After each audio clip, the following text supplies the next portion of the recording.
Beneath the ice. Lake Vostok is covered by some 4,000 meters of ice. It's been cut off from the world by the thick sheet for approximately 15 million years. The water is kept liquid by the massive pressure exerted by the ice above, and possibly by geothermal heat from beneath the Earth's crust. The Antarctic summer is the only time the continent can be regularly inhabited due to the incredible cold. In 2011, Russia began drilling to reach Lake Vostok.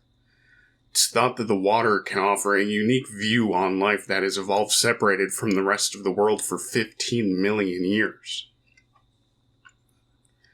In 2012, I was a PhD student and was lucky enough to be able to work with a Russian scientist on examining the ice cores created by the lake drilling. Once the drill was just above the surface of the lake, it would be extracted slowly, drawing the water up the borehole. This water was no longer under the massive pressure that kept the rest liquid, and it would freeze in the borehole, creating a plug. This plug itself could be drilled out and studied. I was one of the interns who made the trip to Antarctica in the summer of 2012. We finished our work early in February and left the next day. Once we had the cores back to the lab, we were able to safely analyze them. We've been keeping them frozen to analyze the dissolved particles and gases as they are in the lake. There are some theories that the many subglacial lakes under Antarctica are connected via passageways. This would mean that we are studying not just one, but all of the lakes under the ice. This past year, we finally got the go-ahead to let one of the cores thaw. We'd finally be able to analyze water that hasn't seen the light of day in thousands of years, quite possibly far longer than that. I cut a small section of the deepest core, the one right next to the water's surface, into an enclosed environment and began to gradually increase the temperature above 0 C. We wanted to capture the gases as they were let off, so we had a small balloon-like device working to capture and monitor the gas release. The device is very sensitive and can basically tell if you've eaten seafood in the last 6 months. It immediately picked up on an incredibly high oxygen level in the water. We knew that there would be a lot of dissolved oxygen due to the enormous pressure above, but the water seemed to have enough oxygen to support all manner of living things. The PhD I was working with, also one of the smartest people I knew, and possibly one of the smartest people alive at the time, said, and I quote, "If a dinosaur were alive today, he could probably breathe that water and survive." Now, I know he was joking. The age of the water was probably about 13,000 years, give or take, due to the residence time of Lake Vostok. But he was at the very least a little bit serious about the water having a high enough oxygen content to sustain life. We tested several other gases from the water and found that it contained nitrogen, carbon dioxide, carbon monoxide, and several other trace gases that were in such small amounts that they could have been introduced by a dying lizard or fish as it swam by millennia ago. We just kept coming back to the high oxygen count. When the dinosaurs were alive, the temperature on Earth was much greater, and the oxygen in the atmosphere was also much higher. After the entire sample had melted, we took stock of our information and finally found the first trace of life in the new water. It appeared as though several species of algae had evolved to withstand the incredible temperature and the massive pressure of the water. It thrived in the oxygen-rich water, feeding off small inorganic particles that were carried by the massive glacier above. No light made its way that deep, so the algae were small and mostly stuck to the bottom of the glacier. It was amazing. I had the information I needed for my thesis. The PhD I was working with was surely going to win yet another award, and we were both going to be famous. But then catastrophe struck. The man I was working with, at this point, I can call him a friend, suffered a massive stroke during the following night. He stayed on life support for several days, only briefly coming to consciousness a few times. He said goodbye to his loved ones, those still living, and told me to continue my research with his blessing. He lingered for about a week before finally passing due to another stroke. I was devastated. I knew the man professionally, but in the past several years we'd spent enough time together that I regarded him as a second father in my life. Finally, after 2 weeks off, I decided to go back into the lab. Only, everything wasn't the same. I don't mean it wasn't the same doing my research without my mentor. I understand that. My brain could comprehend it. I didn't like it, but I know that no one lives forever. The lab had changed. Something seemed different as soon as I walked in the door. The sample looked like it was in a different spot. I was sure I'd left it in its balloon container, yet it was sitting now directly on our lab table. It was still an airtight location, but I wasn't about to just leave it there on the table, so I moved it into the balloon. The remainder of the core was still frozen in storage, or so I thought. We had each core separated to prevent cross-contamination. It was very unlikely, but we basically went with the why risk it mentality, and it paid off. The deepest core had thawed completely. There was a short in the circuitry of the refrigeration unit for that specific core. It had nearly caught fire. We had one core that was close to it and decided to defrost that section of the core next. While doing so, we filmed it via high-speed camera for future use. We wanted to see in many frames the structure of the ancient water as it broke down and became liquid again. It was an interesting experiment until the camera appeared to be malfunctioning. The levels of dissolved organic compounds in the water were unusually high. High enough that it was as though a large creature had died in the water before it was frozen. Particles we usually found in large freshwater bodies such as the Great American Lakes were found in abundance in this sample. The camera was actually capturing sediments trapped in the frozen water and the surface of the lake. Something had to have disturbed them. My supervisor, another PhD, requested permission to return to Antarctica for the summer of 2013 to 2014. We nearly didn't make it due to the US government shutdown, but our project was one of the few that got spared the axe.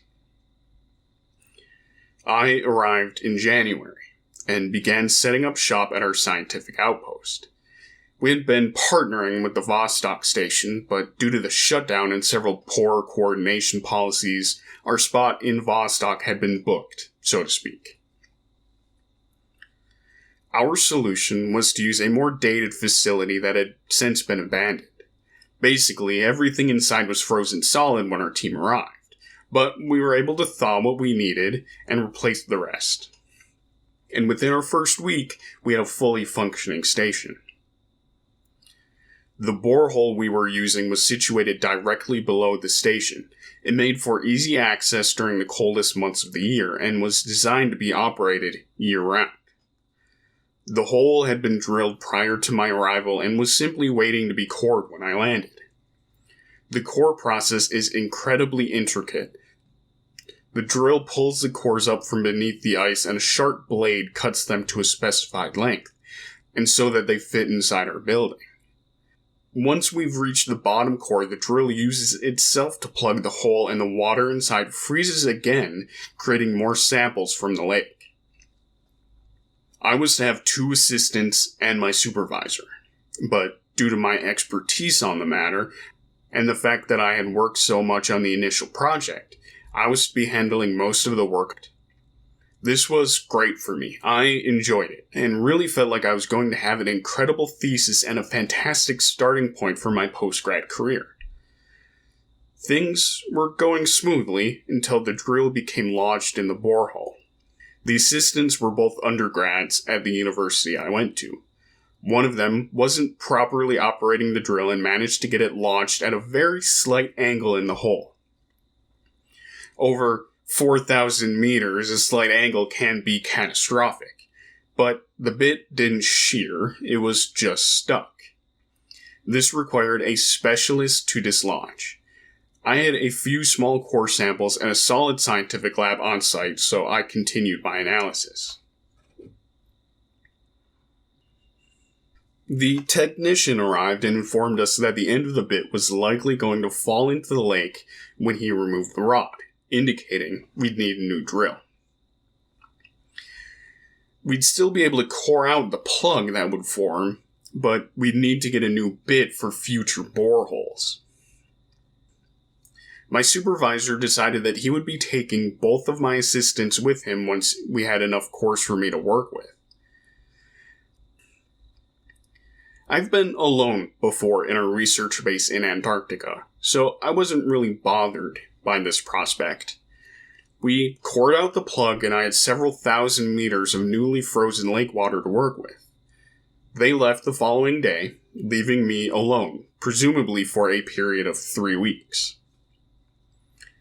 The first few days after they left, I didn't have any problems. I hadn't melted any of the samples yet.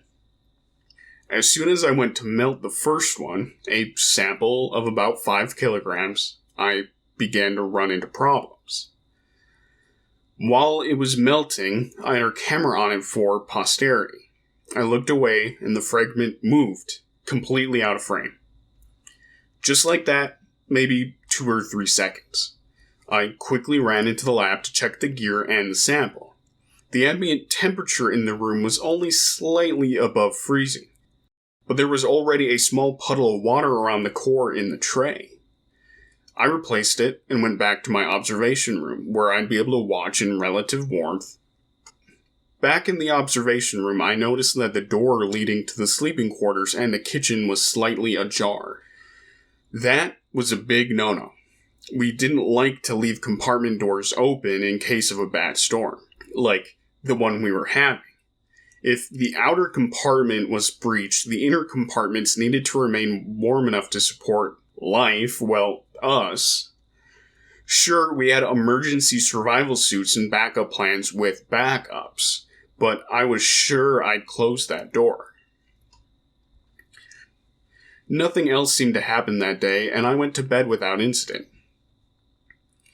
When I woke, I could hear the storm hammering loudly on the outside of the building. It was intense. The weather report for this station was 90-kilometer-per-hour winds and a driving blizzard. The temperature was below negative 60 C, close to condition 1 weather, the worst it can get. Luckily for me, I was happily going to work on another sample today. This time extracting the dissolved oxygen and studying how it increased or decreased with depth in the borehole. That was what I was going to do until I got into the lab. My sample was gone. The initial sample I'd melted the previous day had vanished. It hadn't evaporated. The air in the lab was filtered and climate controlled. If any evaporated, it wouldn't have been the entire sample. I was perplexed, and I began to think that there was someone else in the facility. It wasn't a large base. There weren't many places for someone to hide, but I began to see things. Right as I went into the kitchen that night for dinner, I briefly saw what looked like a person running from the room as I entered. I just saw a shadow. It might have been my imagination, but it really looked like a person. The power went out that night. The facility blew a fuse. I was awoken by bitter cold and an alarm that should have woken me earlier. I quickly dressed and went to swap the fuse with a good one. Once I got to the electrical panel, I was standing at the end of a dark hallway about 40 meters long. I briefly shined my light all the way down to the end, and I managed to see a person ducking behind the next wall. I put the new fuse in, flipped the power, and tore off in a run, determined to catch my target. I rounded the bend and nothing. No person, no surprise, just nothing. Puzzled, I made my way back to my room and tried to fall back to sleep. The storm was still hammering on the side of the building, and it was doing so with an eerie frequency. It seemed to have a rhythm to it. I began to think that maybe something was stuck to the side of the building and floundering against the wall in the extreme wind. I laid there for hours until I finally fell asleep for a few minutes before I had to wake to begin the day. My day finally began to get better when I was analyzing a small piece of sediment that appeared to have come from the lake bottom. It was incredibly old, and actually had a small amount of algae that had accumulated on what I assumed to be the upward-facing side of the particle. I was looking into the microscope when something heavy fell off the table behind me. Startled, I quickly went to turn around and bumped my microscope, moving my sample without realizing it. When I looked back into the microscope, I saw blood. Not mine, not human for that matter. It was brown, which made me think it was dead blood. But there were living cells that I'd never seen before on my slide. I had made a breakthrough. It was incredible. I discovered a type of life that had evolved on its own, separated from the Earth for millions of years. My jubilation, however, was short-lived. How were the cells alive? They were floating in water cold enough to freeze, yet remaining liquid due to the incredible pressure placed on top of it. Most living creatures don't possess the proper coping mechanisms to live through this, let alone to produce a cell that can survive outside the body in these conditions. I began to quickly test the remainder of my sample, and sure enough, there were more blood cells floating freely in the water. This was amazing. I was suddenly far less concerned with the odd things that had been happening around the facility. Nearly 2 weeks had gone by since my colleagues had left to get the new drill bit, and here I was making an earth-shattering discovery. It was going to lead to the next Galapagos Islands, except this time it was under 4,000 meters of ice in one of the most inhospitable environments on Earth. I went to bed that night under full Condition 1 weather. It was bad. Warning klaxons went on and off throughout the night, indicating gusts well over 100 kilometers per hour. The temperature had dipped to a record low for the month of March, -80 degrees C. The facility could withstand this onslaught, or at least it was designed to handle much worse. I woke around 1 a.m. local time to a loud smashing sound on the outside of the building. The walls were double thick and insulated by a vacuum space between the outer and inner walls. Yet, something was banging on it loud enough to wake me. I knew I couldn't go outside in Condition 1, so I tried in vain to go back to sleep until again I noticed an odd pattern to the banging.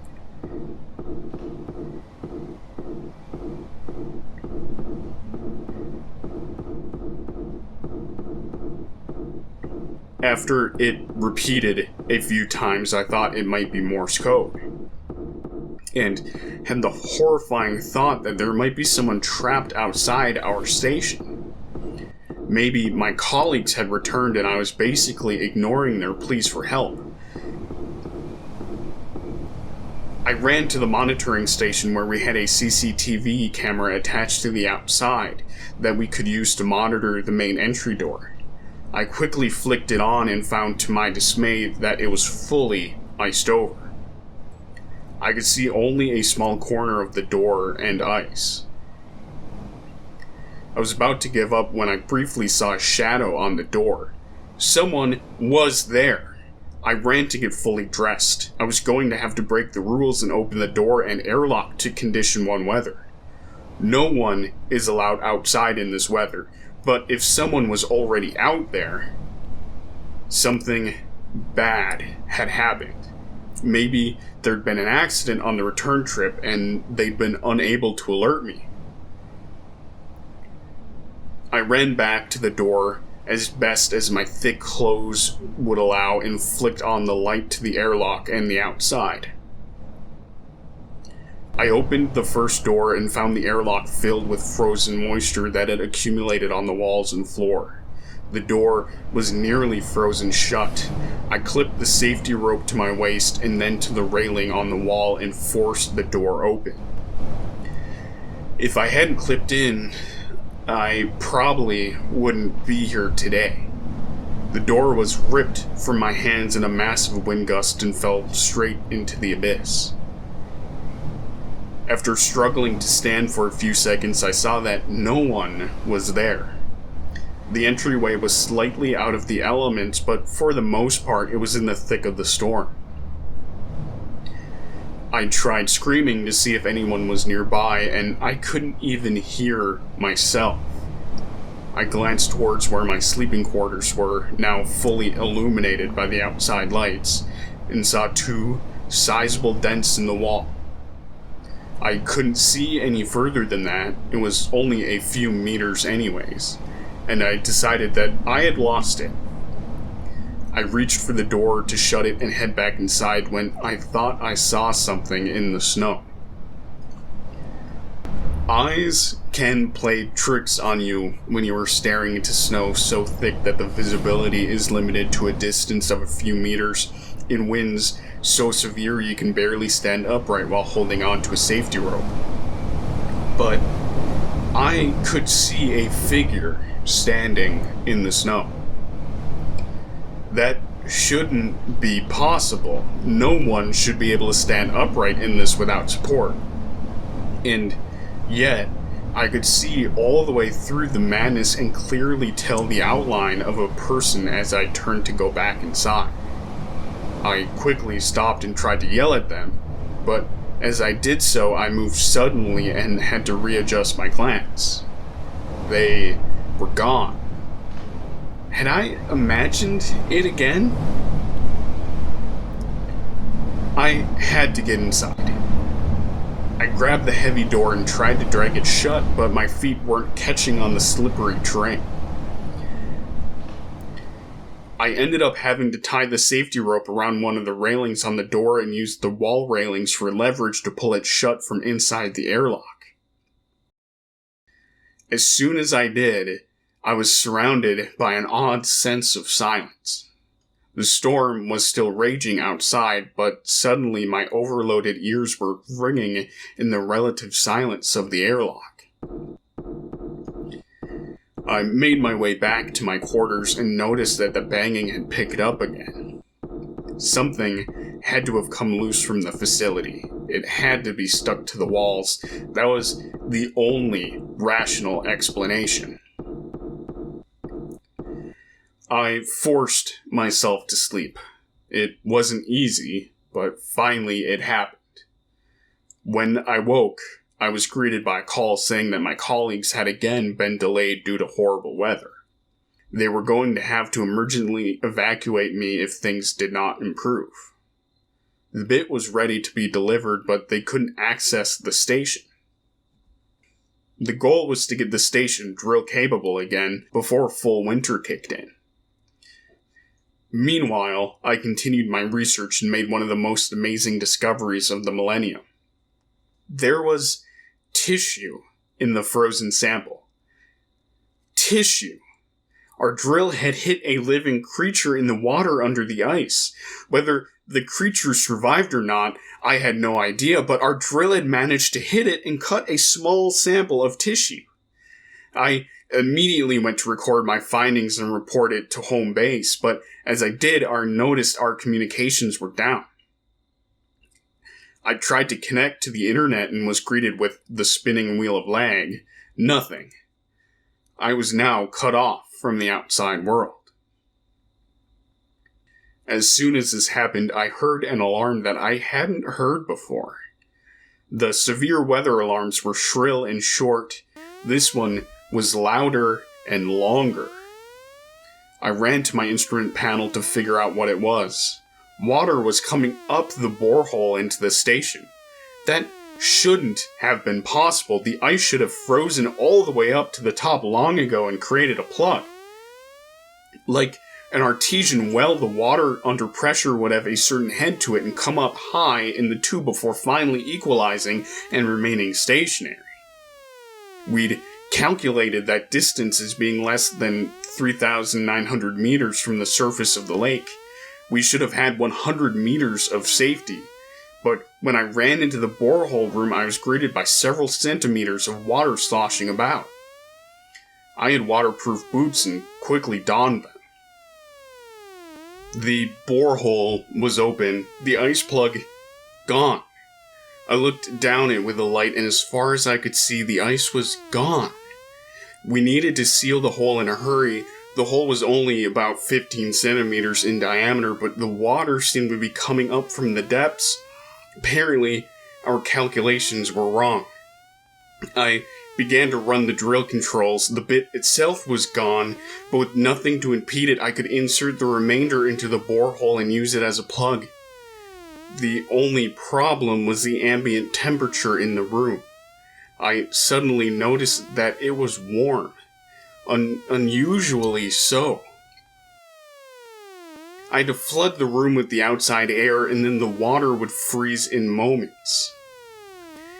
There were vents in the ceiling that could be manually opened, allowing the harsh air in for just such an occasion, only we didn't expect to have to do so in Condition 1 weather. I quickly climbed up and cranked the lever, opening both the inner and the outer walls. The air whipped in through the slits, and the temperature dropped to freezing in moments. With the drill in place, the water began to solidify nicely. I was then able to remove it and let the hole freeze over as before, only I had no idea what had caused it to thaw. I made my way back to the sample to find that it was gone. That was my last straw. My equipment was disturbed, slides moved, and my groundbreaking discovery was missing. I made to go cut a new sample, and as I did, I opened the door to our freezer room, which was actually normally slightly warmer than the outside temperature at present, and found that everything had defrosted. Our 4,000-meter ice core was sloshing about on the floor of the facility, slowly freezing again. My samples were ruined. I was about to storm out of the room when I noticed something laying on the shelf near the back of the room. If the ice had defrosted, nothing should be there. I went to investigate, and it looked like a mummified corpse. It was black, blue, and withered, shriveled into a contorted position, and it looked like it had too many limbs. Suddenly, it started crawling towards me, using more than 2 arms and maybe an extra leg. I fell backwards and caught myself on the shelf before I landed in the water. I was trudging through several centimeters of water to begin with, and now I was running. It moved on the shelf about waist high and climbed around the outer edge to get up onto the next level. I reached the door moments before it did and slammed it, locking the sample room as I did. I opened the ceiling vents to try to freeze the room and whatever was inside it, and then realized that this probably wouldn't bother it much if it had been living where I thought it had. I ran to the crew quarters and locked myself in. I had access to the kitchen, living quarters, and sleeping quarters without having to go near the lab. I was going to be emergently evacuated soon. I could just wait it out. Except I couldn't be reached via comms at present. I tried to access our communications and found that the internet was back, but our radio communications were down.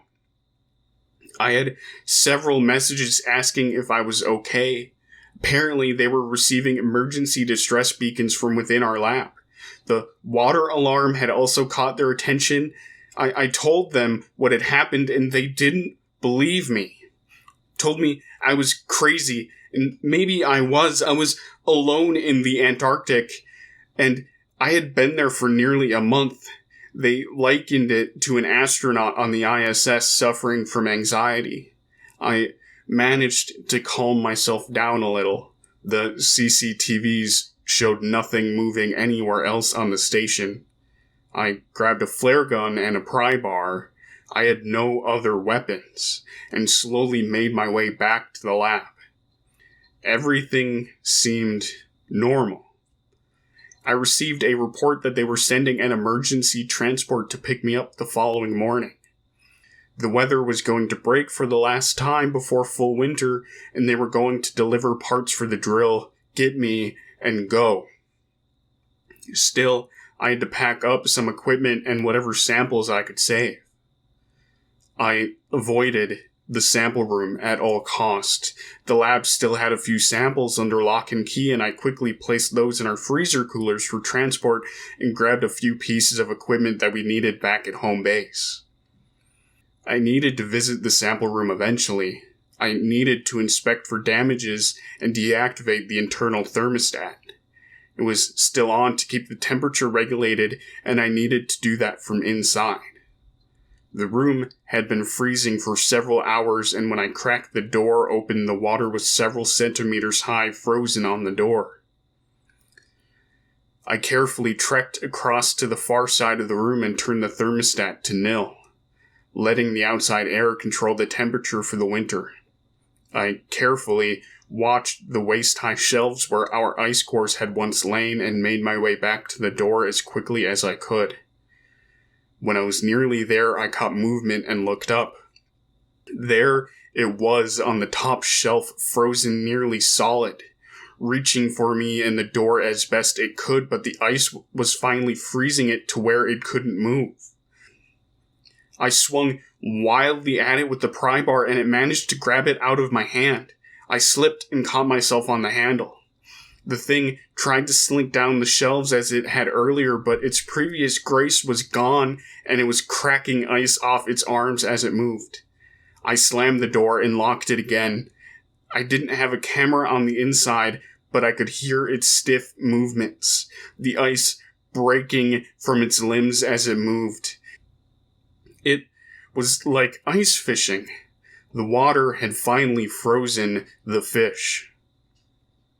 As I slowly backed away from the room, I heard a light humming sound and realized that something had closed the vents from the inside. I was done.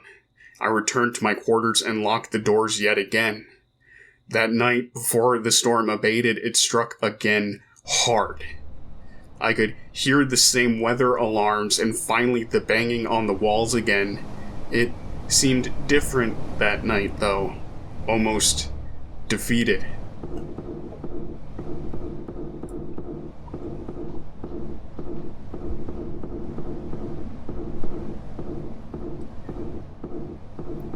The banging eventually subsided, and I never actually fell asleep. The weather slowed down shortly before morning, and once it was truly morning, it wasn't actually light outside, but 8 a.m. our time. I was finally close to leaving. My colleague radioed in. Yes, my radio had finally came back. Apparently, the storm was blocking the communication to some degree. He was less than 30 minutes away. After a short wait with all my gear ready to walk out the door, I was alerted to our main airlock being open. I thought I'd have received another call, but maybe he made it early. So I went to check, and there was no one there. No snowmobile, no vehicle, no people. Puzzled, I stood around for a moment until I saw footprints leading away from the facility and into the snow. There seemed to be too many of them, and they were bare footprints. The gate seemed to be off. A fresh snow was falling, and I was about to take a picture of them when again I realized no one would believe me. I went back inside and received a burst transmission from the Russian Vostok station. It was static-filled and mostly incoherent. They must have known that I didn't speak Russian because the voice was speaking heavily accented English. It was hard to decipher, but I finally could make out a few words. We tried. Warm. It didn't make sense at first, so I replayed it several times. Eventually, I realized they weren't saying warm, but warn. Startled, I deleted the message and backed away from my computer until I heard the airlock door open again. I grabbed a different pry bar and went to investigate. This time, it was my ride. I loaded the sled and got out of there as quickly as I could. The Russians in the Vostok station had been carrying out a similar experiment to ours using a different cord location a few miles away. Their schedule was a few weeks ahead of ours. However, and I could only assume they came to the same conclusion as I did.